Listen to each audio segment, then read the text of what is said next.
बिमल बहुत परेशान था। उसे समझ में नहीं आ रहा था कि वो इस परिस्थिति से कैसे निपटे। वो अपनी माँ को बहुत चाहता था, किंतु उसकी पत्नी और उसके बच्चे उसकी माँ से दूर भागते थे, क्योंकि उसकी माँ की एक आंखें नहीं थी। साथ ही उनकी कमर भी 90 अंश पर झुकी थी। वैसे वह अपना सब काम खुद ही कर लेती थी, किंतु फिर भी वो उनकी पत्नी और बच्चों के लिए हमेशा खटकती थी। दादी, आप ऊपर के कमरे में जाओ, मेरे दोस्त आ रहे हैं, बिमल के बेटे अखिल ने बड़े बेरुखी से कहा। पर बेटा, मैं तो यहाँ बहुत दूर बैठी हूँ, बिमल की माँ ने बहुत प्यार से कहा। नहीं, आप उनके सामने मत रहो, वो मुझे चिढ़ाते हैं, अखिल ने जोर से डांटते हुए कहा। क्या हुआ अखिल, क्यों चिल्ला रहे हो? बिमल की पत्नी कामिनी ने किचन से आवाज लगाई। देखो न माँ, ये दादी यहीं ड्राइंग रूम में बैठी हैं और मेरे दोस्त आ रहे हैं, अखिल ने शिकायत भरी लहजे में कहा। माँ जी, आप ऊपर चली जाओ, क्यों हम लोगों को लजवाती हो?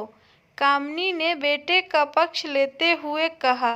बेचारी सरस्वती चुपचाप उठकर जीने के सहारे ऊपर जाने लगी।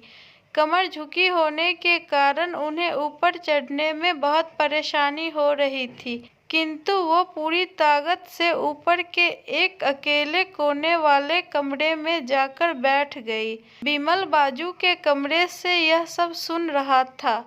उसे कष्ट हो रहा था कि उसकी माँ को अपमानित होना पड़ रहा है, किंतु वो असहाय था।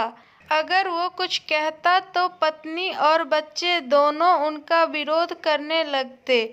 दूसरे उनके तर्क भी सही लगते हैं, चूंकि वो एक प्रशासनिक अधिकारी था, उनका सामाजिक स्तर बहुत ऊंचा था, उसकी ससुराल भी एक उच्च घराने में थी, अतः वह चुपचाप इस तरह हर दिन अपनी माँ को अपमानित होता देखता रहता था। रात को बिमल की पत्नी ने कहा, देखो जी, अब कुछ करो। कल कलेक्टर साहब की पत्नी आई थी, माँ जी अपनी देशी धुन धारा में उनसे मिली। मुझे बहुत शर्म आ रही थी बताते हुए कि ये मेरी सास है। मैंने कह दिया कि दूर की रिश्तेदार है, इलाज कराने आई है। बिमल को रोना आ गया, किंतु फिर भी वह चुप रहा। उसे समझ में नहीं आ रहा था कि वो क्या करे। अपने बेटे की मनस्थिति को सरस्वती अच्छी तरह से जानती थी और बेटे को कोई कष्ट न हो, इसलिए वो हर बात चुपचाप सह लेती थी। बिमल बहुत उदास रहने लगा। एक तरफ परिवार और सामाजिक स्तर पर जीने की प्रतिबद्धता थी, तो दूसरी ओर माँ। आखिर माँ से अपने बेटे की यह हालत देखी नहीं गई। एक दिन उसने अपने बेटे से कहा, बिमल, बहुत दिन हो गए, मैं अपने गांव जाना चाहती हूँ, मुझे वहां पहुंचा दो, मेरा यहाँ मन नहीं लग रहा। किंतु माँ, वहां तो कोई नहीं है, तुम्हारी देखभाल कौन करेगा? बिमल ने आश्चर्य से पूछा। अरे, यह सब गांव वाले तो हैं, और वो तुम्हारे मामा जी तो उसी गांव में रहते हैं, और फिर हम भी सारी व्यवस्थाएं कर आएंगे ना। कामिनी को तो जैसे मन की मुरादें मिल गई हो। हाँ बेटा, बहू सही कह रही है, सरस्वती ने लंबी सांस लेते हुए कहा। बिमल जानता था कि गांव में माँ की देखभाल करने वाला कोई नहीं है, लेकिन अपनी पत्नी की जिद के कारण वह अपनी माँ को गांव छोड़ने पर विवश हो गया। माँ को गांव छोड़कर आते वक्त उसे रोना आ रहा था तथा अपनी बेवशी पर गुस्सा भी आ रहा था, किंतु परिवार, पत्नी और समाज ने उसके इन मनोभावों को दबा दिया और वो सुकून सा महसूस करने लगा। कुछ दिन के बाद उसके चाचा, जो अमेरिका में रहते थे, आने वाले थे। बिमल बहुत छोटा था, उसके पिता जीवित थे तब वो भारत आए थे। उसके बाद वो अब भारत आने वाले थे। पूरा परिवार और आस पड़ोस बहुत उत्साहित था। अमेरिका से बिमल के डॉक्टर चाचा आ रहे थे। डॉक्टर रमेश ने जैसे ही घर में कदम रखा, सबने मिलकर बहुत उत्साह से उनका स्वागत किया। क्यों विमल भाभी दिखाई नहीं दे रही हैं, कहाँ हैं? डॉक्टर रमेश ने उत्सुकतापूर्वक पूछा। जी वो गांव में रहती हैं, यहाँ उनका मन नहीं लगता, कामिनी ने सपाट लहजे में उत्तर दिया। डॉक्टर रमेश ने विमल की ओर देखा तो विमल ने अपनी आंखें झुका ली। डॉक्टर रमेश सब कुछ समझ गए। बोले कल हम भाभी से मिलने गांव चलेंगे सब लोग। दूसरे दिन सभी लोग गांव के घर में पहुंचे तो देखा कि सरस्वती को बहुत तेज बुखार है और वो पलंग पर असहाय पड़ी है। डॉक्टर रमेश दौड़कर सरस्वती के पास गए, उनके पैर छूकर रोने लगे। सरस्वती की ये हालत उनकी कल्पना से पड़ी थी। वाह बेटा विमल, तूने तो नाम उजागर कर दिया। अपनी माँ की ये हालत देखकर तुझे तो शर्म भी नहीं आ रही होगी। डॉक्टर रमेश ने विमल को लगभग डांटते हुए कहा। नहीं देवर जी, विमल का कोई दोष नहीं है, मैं खुद यहाँ गांव आ गई थी। सरस्वती ने अपने बेटे का बचाव किया। मुझे सब पता चल गया भाभी, आप चुप रहो। क्यों बहू, तुम्हें अपनी सास की कुरूपता पसंद नहीं?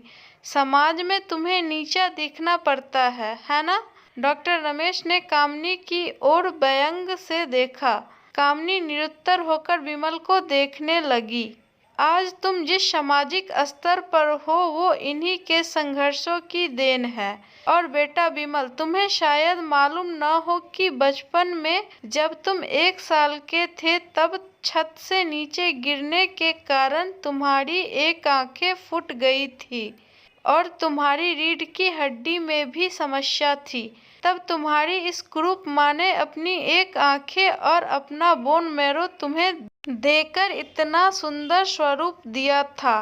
कामिनी बेटा, इतने सालों तक संघर्ष करके बेटे को प्रशासनिक अधिकारी बनाने वाली इस संघर्षशील औरत की तुम लोगों ने यह दशा कर दी।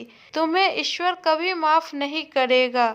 डॉक्टर रमेश की आंखों से अश्रु जलधारा बह रही थी।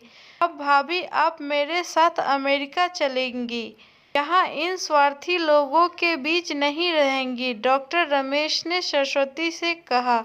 विमल को तो काटो तो खून नहीं था। डॉक्टर रमेश जो उनके चाचा थे, उन्होंने जो राज बताया उसके बाद तो विमल को यही लग रहा था कि उससे ज्यादा पापी इंसान इस दुनिया में कोई और नहीं है।